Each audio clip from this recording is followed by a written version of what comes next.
Mthwalo eshilo sethula imthwalo ngoba siyazi ukuthi thina sikwazi ukuyithwalela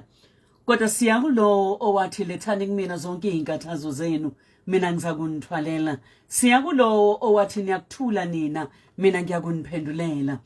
namhlanje e-studio angingedwa ngiyajabula kakhulu ukuthi ukhona uReverend SE Ngcobo okuyena uNkulunkulu amkhombile namhlanje ukuthi uyena ozosiza ukuthwala zonke lezi izinkathazo azise esihlalweni sikaJehova. Mfundisi wami siyakwamukela siyakubingelela eshilo siyakubingelela kuKhozi FM. Mamzane lembukaza asibonga kakhulu ekseni nathi sibingelele sibonga kwamukeleka ohlelweni olukhulu kangaka eshilo sibingelele nje Nkosi yami nabalaleli nabazalwane bonke abakhona boKhozi FM amagumbi namanomhlaba nasemhlabeni wonke nje jikelele sibingelela ngesibingelele sithi sihamba ngokukholwa sihamba ngokukholwa amen asihambi ngokubona thina baba abalaleli sebeyibekile inkinga babhekene nazo babeka ukuthi yini ikhalo zabo ngihlezi ngishoke ngithi babhalile abanye ko Facebook abanye bathumela ama voice note kodwa abanye bayasaba umuntu namahloni ngalento uthuli nayo uyiququda yedwa imudla yedwa ngithi ke namhlanje sithwale usise kuJehova umuntu okhombe wena namhlanje kwathiwa uzothwala nazi izigidi ngezigidi zabalaleli bokhozi sithathe usise kuNkulunkulu.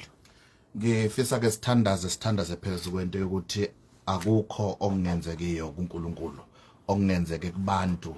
kuNkulunkulu kuyenzeka ake sikhuleke ekseni babe egameni lika Jesu Kristu waseNazaretha siyabonga uNkulunkulu wethu ongcwele ukuthi usiphele losuku umusa wakho musha njalo ekseni sibonga uNkulunkulu wethu ongcwele ukuthi usihlelela indawo efana naseshilo okungasiyona indawo nje uNkulunkulu wethu ongcwele kodwa kuyindawo lapha imithwalo yethu nezinkathazo zethu esiyisa khona uNkulunkulu wethu ekseni sisondela kuwe ekseni siza endaweni engcwele entabeni yakho oyikhethile ongasiyona nje intaba kodwa okusentabeni ethunqa umlilo naseyigidigidini zeingelosi uNkulunkulu wethu ongcwele sibalekele entabeni yakho yaseshilo ekseni sibalekele endaweni enezimpendulo sibalekela endaweni uNkulunkulu wethu oyigcobileyo nasekuseni egameni lika Jesu siza uNkulunkulu wethu sikhuphuke eshilo siza sijabule siza sikhala siza ngenyembezi siza sesingakwazi ukuhamba kodwa uNkulunkulu wethu ongcwele sibonga ithuba lokuthi konke sekwenzekile kodwa awusincishanga ithuba lokuthi sizoyiceba inkinga kuwe sizoyiletha izinkathazo kuwe senza njalo baba ekseni egameni lika Jesu igama elinamandla igama elinikeziwe abantwini ukuthi abantu basindiswe ngalo kulona gama elinikeziwe amandla ezulwini nangaphansi komhlaba siyeza uNkulunkulu kuwe sizawusethemba ukuthi wena uNkulunkulu futhi ungumvuzisi walabo abakufuna ngeqiniso ekseni uNkulunkulu wethu ongcwele nangumlaleli nangumzalwane ekhaya onesimo sefamily ongasazi isibongo sakhe sesiyathandaza egameni lika Jesu yeba uNkulunkulu oyelapha uNkulunkulu wethu ongcwele izimo zonke uNkulunkulu oletha ikhambe ezimeni zonke sithandazela uNkulunkulu wethu nazo zonke izimo ezihaqa abantu uNkulunkulu wethu emhlabeni wonke izimo zongaphili enyameni siyathandaza ngegama lika Jesu simemezela ukuphila kusukela ekhanda kuyaphansi ezinyaweni we declare healing egameni lika Jesu siyaleza ukuphila njengamanje through ama waves omsakazo uKhozi FM si declare ukuphila siyaleza ukuphila phezulu komzimba wakhe egameni elinamandla igama lika Jesu moya wokweswela umoya wokuvaleka kwezinto umoya ungasebenzi umoya uNkulunkulu wethu ongcwele wamashanda onye siyathandaza egameni lika Jesu uNkulunkulu wena ovula kungavali umuntu ovala kungavali umuntu ngisho neziqalekiso zozalo nolibofuzo uyayiqashula ngisho nezibopho ezifana nezasetilongweni uyasiqashula ngamandla egama lika Jesu siyathandaza amandla ehlezulwini mawagcwala South Africa yonke amandla ehlezulwini mawagcwale ama province onke ase South Africa Africa amandla asezulwini awagcwala amagumba amane omhlaba uNkulunkulu wethu ongcwele uphendula imithandazo yabantu uphendula izimo zabantu baba siyathandaza lamandla siwathumela nasemshadweni eyaluza imishado enezinkinga imishado enamafindo nezibopho sesiyathandaza ngegama lika Jesu noma ngathiwa uNkulunkulu wethu ongcwele khona babefungile ukuthi lemshado ngeke ime sesiyathandaza ekseni alikhe elinye igama phezu kwamagama onke alikhe elinye igama eligcotshiwe emazulwini alikhe elinye igama elinikezwe abantu alikhe elinye igama eliphakeme phezu kwamagama onke siyathandaza baba futhi sikholwa ukuthi uyasizwa futhi uyasenzela nanokuthi lokho esikuthandazelayo sesikwamukelile uNkulunkulu wethu ongcwele phakama ube uNkulunkulu bese bonke abantu uNkulunkulu wethu bebe ngabaqambi manga kodwa wena ube uNkulunkulu rise oh God and let every man be a liar wena wethu ube uNkulunkulu weqiniso siyabonga baba uthi ekseni impilo zethu ziyaguquka so dilike shilo uNkulunkulu wethu sidilike nezithembiso zethu sidilike nezibusiso zethu sidilike no Samuel bethu sidilike nemisebenzi yethu sidilike nama projects ethu sidilike uNkulunkulu wethu nama business ethu sidilike nama promotions ethu sidilike nezinto zethu ezintsha baba siyabonga ukuthi isizini isikhathi sonyaka sokuthi izinto ziyenzeka ususaba seminyango ubabeka phambili ususaba phambili ubabeka eminyango ushintsha izinto ushintsha abangenamagama ubanikeza amagama ngamandla egama lika Jesu ngenxa yegama lakho ngenxa yodumo lakho khurabakhosaya khurabashika khurabakhendele bosika siyabonga baba ukuthi wenzele igama lakho lazeke emhlabeni wonke ukuthi kubo bonke uNkulunkulu akekho njengawe ukuthi kubo bonke uNkulunkulu abathandazwayo kodwa kunoNkulunkulu wasezulwini kunoNkulunkulu waseshilo uNkulunkulu ophendulayo siyabonga baba ekseni sibonga lolu suku sibonga leli hora sibonga lomzuzu ukuthi uNkulunkulu wethu umzuzu wokuguquka kwezinto ngegama lika Jesu Kristu waseNazaretha thatha udumo manje naphakade amen and amen amen hallelujah amen siyambonga kakhulu uNkulunkulu emfundisi wami siyambonga kakhulu uNkulunkulu ngomkhuleko umkhuleko namandla umkhuleko uyaphendulwa ngiyazi ukuthi abalaleli baya connecta ngalesi sikhathi abanye baze babamba imsakazo yabo ngoba benokukholelwa ukuthi njengoba ngiconnecta lokho okushiwoyo nami empilweni yami ngiyazi ukuthi kuzokwenzeka mfundisi wami uthi namhlanje siyofunda lapha kwizenzo uthi nje sizokhuluma ngomusa kaNkulunkulu yebo mambokazi kukanjalo ngifisa sikhulume ngomusa kaNkulunkulu oshintsha ube amandla noma oshintsha ube inoma yini oyifunayo ngaleso sikhathi musa kaNkulunkulu singayini ngaphandle komusa asikuthathele baba usinikeze lokhu Jehova akubekile enhlizweni yakho mhlambe singaqala nje ngokubatshela ukuthi abavule kuphi yes ngiyafisa mambokazi ekseni umlalelo okhozi nomzalwane lapha nekhaya avule encwadini yezenzo izenzo isahluko 4 sizofunda ivesi la-33 izenzo 4:33 kufundeka kanje abapostoli baveza ngamandla amakhulu ubufakazi bokuvuka kwenkosi uJesu umusa omkhulu wawuphezu kwabo amen amen ngiyafisa nje mhlambe mama umbokazi ngenxa ukuthi lencwadi incwadi ebaluleke kakhulu kuthina njengabazalwane ngoba incwadi ekhuluma ngebandla lokuqala after ukuhamba kwenkosi uJesu ngesikhathi nje sincane lesengisiphiwe ngiyafisa ukuthi sibuke sithi halamuzi kusuke kusihluko sokuqala sigijime bese sifika la sothatha nje okubalekile bese siyathandaza mhlambe okubalekile ngalencwadi kuningi ukuphikisana kokuthi lencwadi ibhala ubani kodwa kugcina sekufika lapha engathi abaningi bavumelana sengathi uLuke owayibhala lencwadi uma kubhekakala isibingelelo sayo ukuthi ubhalela uTheophile othandekayo igama leTheophile lisho ukuthi othandekayo enkosini noma othandiwe enkosini esithola kuyisibingelelo esifanayo futhi okunye okubalulekayo ngalencwadi umebhala oyibhalayo uyasho ukuthi uyaveza ukuthi khona enye incwadi akayibhala futhi nasekuqaleni okukhombisa ukuthi umuntu lo oyedwa oyibhala nakuba ke abafundi beBhayibheli besaphikisana lapha nalapha kodwa ngivumela ukuthi nami ngiyakholelwa ukuthi yebo kunjalo. Mhlambe okubalulekile okunye ngifisa ukukuveza lana lencwadi uma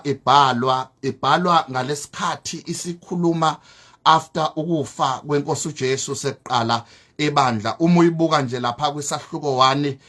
emva kokuvuka kaJesu, uJesu wavuka wasephinde banabafundi bakhe endaweni yaseJerusalem. Alithi iBhayibheli mawufunda uchapter 1 waziveza kubo ephilile, wayiveza izinsuku ezingama40 ehleli nabo singafiki lolu suku okusuku lokukhuphukela ezulwini esilibiza ngokuthi Ascension Day ngolimi lwaphesheya. So enye into esiyinakayo kule yancwadi mawuyifundisisa ivesi kusukela evesini lokuqala layo liya ku verse 26 kwisahluko sokuqala sinikeza umqondo wokuthi yini ongayilindela lencwadi, sikunikeza futhi nenhlolovo ukuthi lencwadi iphethene ngoba okubalulekile mawufunda iBhayibheli kufanele uunderstand ukuthi uma ufunda lencwadi ikuthatha ikubhekisephi isiphi isizathu sayo and yini edzama ukuthi iachieve. Njoba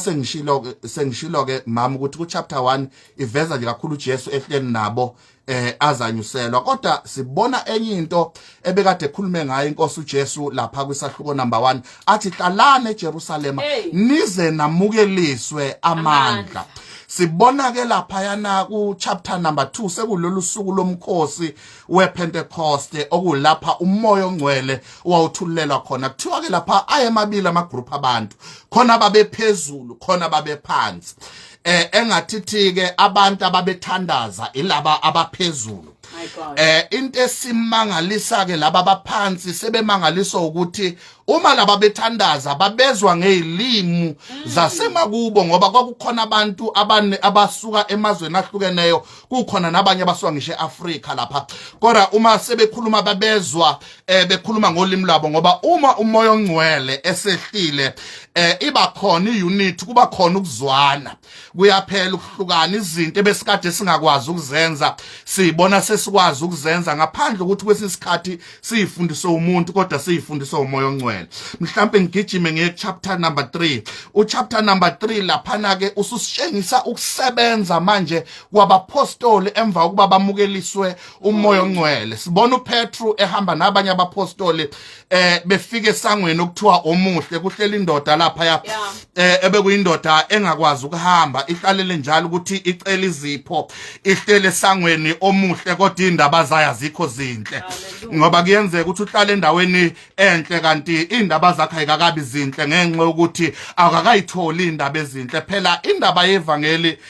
mama umbokazi yizo phela indaba ezinhle. Kuyenzeka uhlale endaweni enhle kodwa indaba ezinhle ingafiki kuwe. Umangala ukuthi bonke abantu bafakaza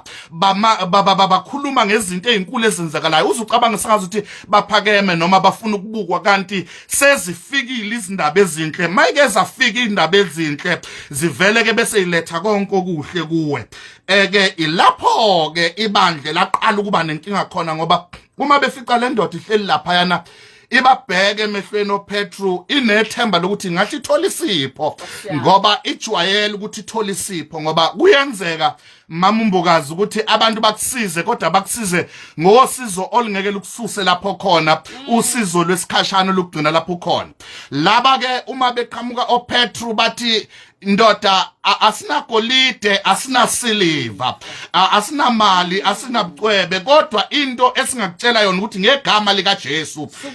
sukuma uhambe. Lithi iBhayibheli yasukuma le ndoda yahamba. Nanso ke into eyaba i-challenge yokuqala ebandleni, eyasusa inkinga yokuqala ebandleni ngoba njalo uma kuqalwa izinto noSathane usuke naye efuna ukuqala izinto ezimelene nezinto eziqalwayo. Bengizothi ekseni kumlaleli ekhaya unga give up, ungalahli ithawula. uma uqala izinto bese kuba khona izinto ezimaphambi kwakho. Abanye badila nama project benza ama proposal amakhulu kodwa manje sekuvuke amadimoni esigodlo athi imali ngeke uzuyithole athi le yamnyango omkhulu kakhulu ukuthi wena ungangena kuwe ngizothi njalo maqala izinto ezintsha noSathane uyaphakama azomelana nezinto eziqala lithi iBhayibheli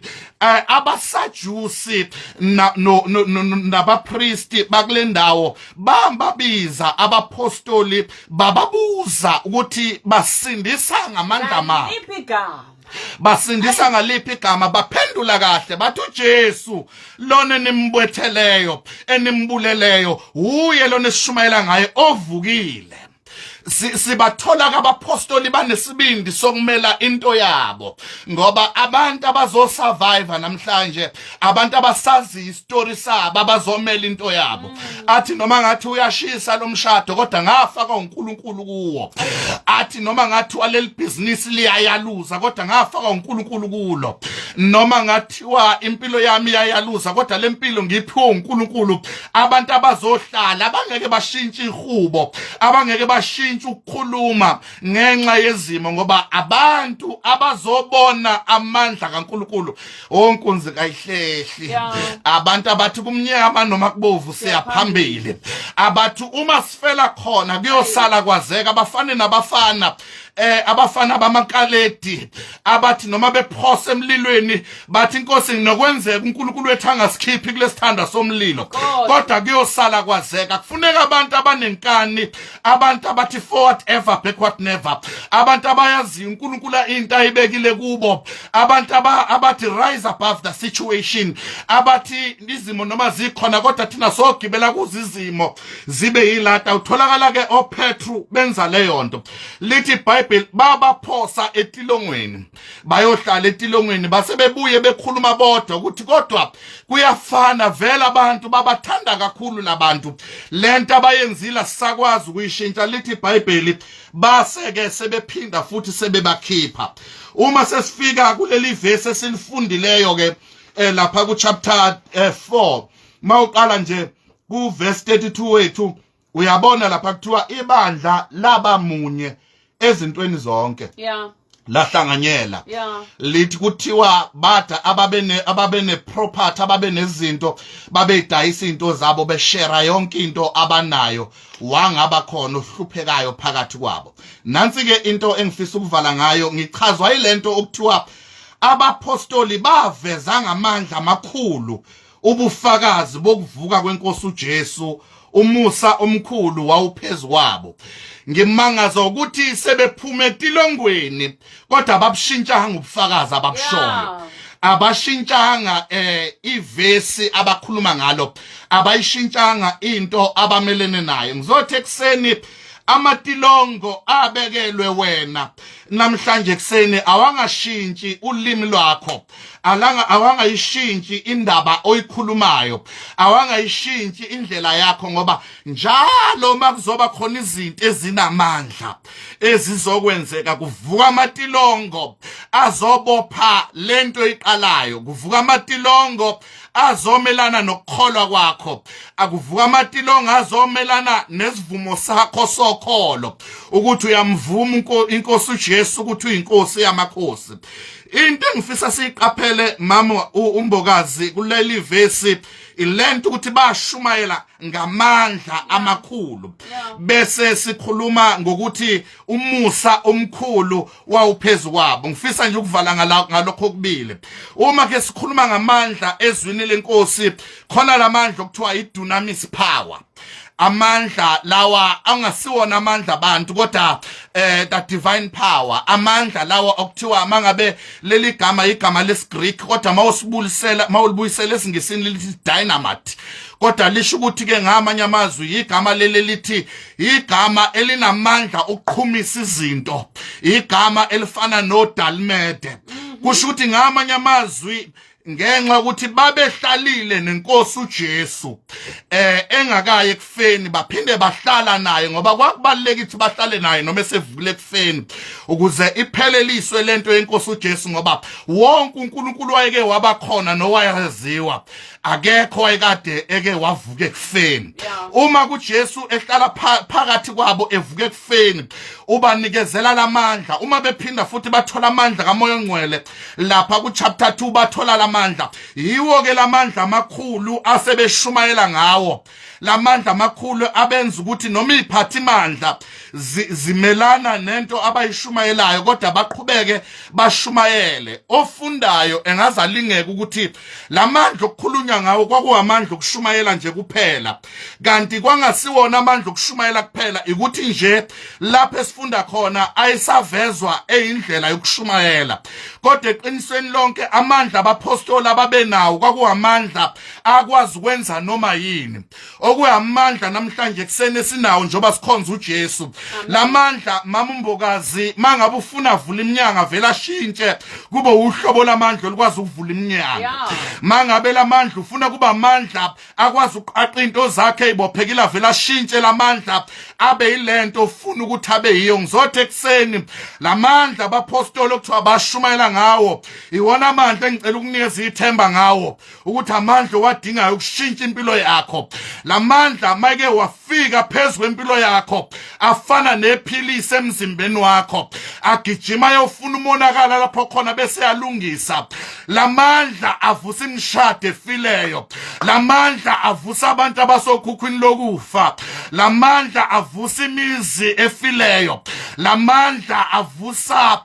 izinkampani esezifileyo lamandla avusa amabhizinisi lamandla avusa ama-giants lamandla avusa imibuso lamandla engikhuluma ngawo amandla ahamba negunya esithi ngesilungu is the authoritative power amandla ahamba negunya amandla ahamba nokuthi aguqula isimo amandla asusa izinto endaweni ayibeke endaweni iwona amandla abaphostoli ababeshumayela ngawo okwesibili engifisa sikubuke kuleli verse ilento okuthiwa babeshumayela ngomusa omkhulu uma sikhuluma ngomusa ezwini lenkosi noma ngesilungu sikhuluma ngento okuthiwa igrace into oyithola ungayifanele into ongayisebenzeli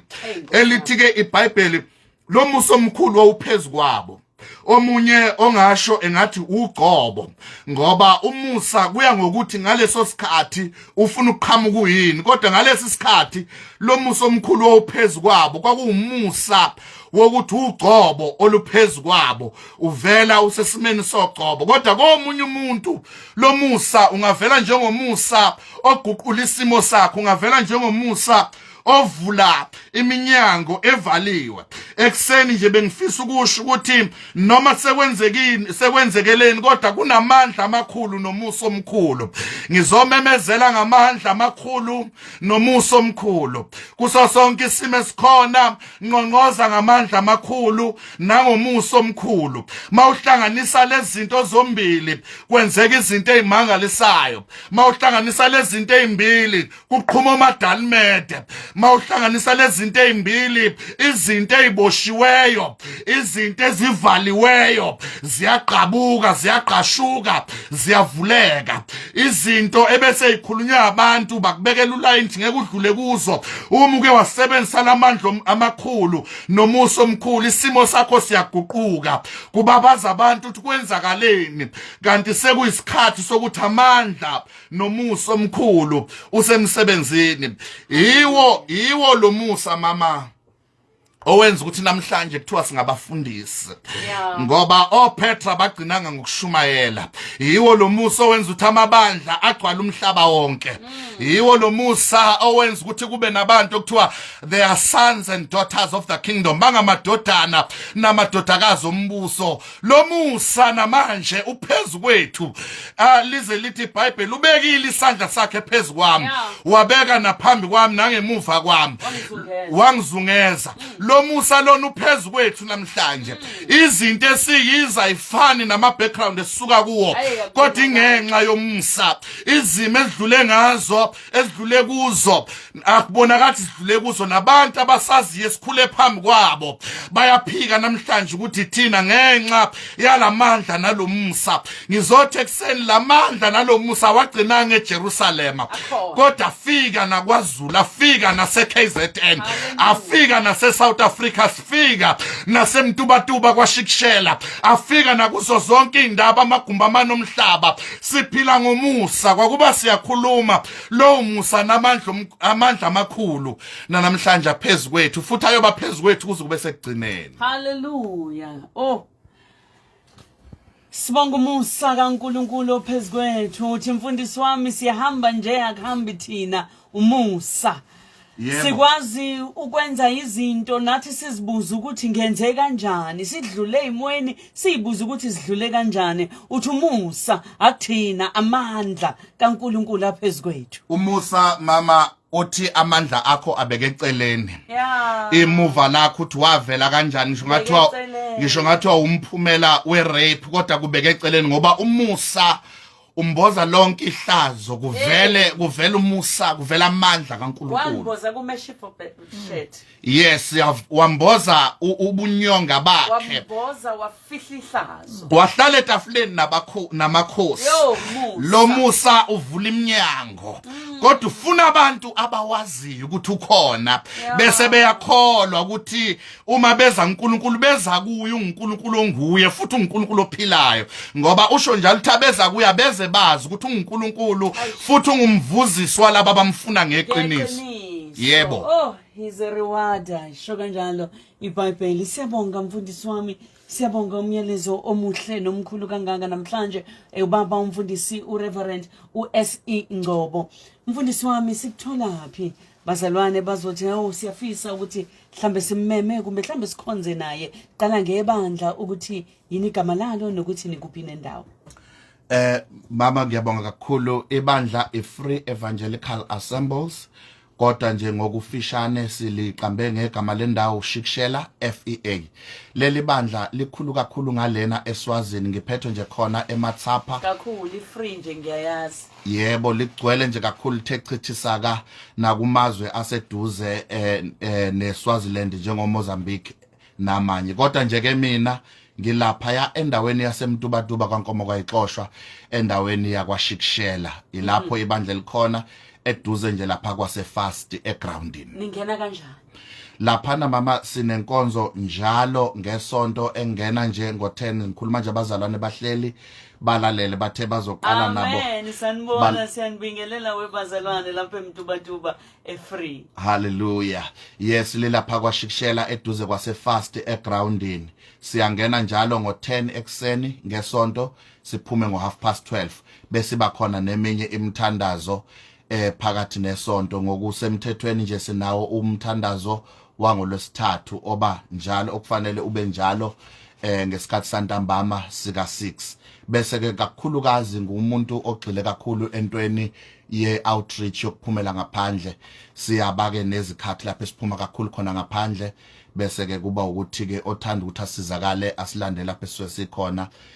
asizakale athole amandla amangaka nomuso omngaka. Amen mfundisi wami kodwa ke mebefisa ukukuthinta mhlambe bangakuthinta kanjani? Abangithole mama enombolweni engifoneleka ngayo na ku WhatsApp 079 53 43 11 0 079 534 3110. Yebo mama kunjalo. Siyambonga uNkulunkulu ngawe baba akwandisele akufihle ibandla likhule khonze kahle uJehova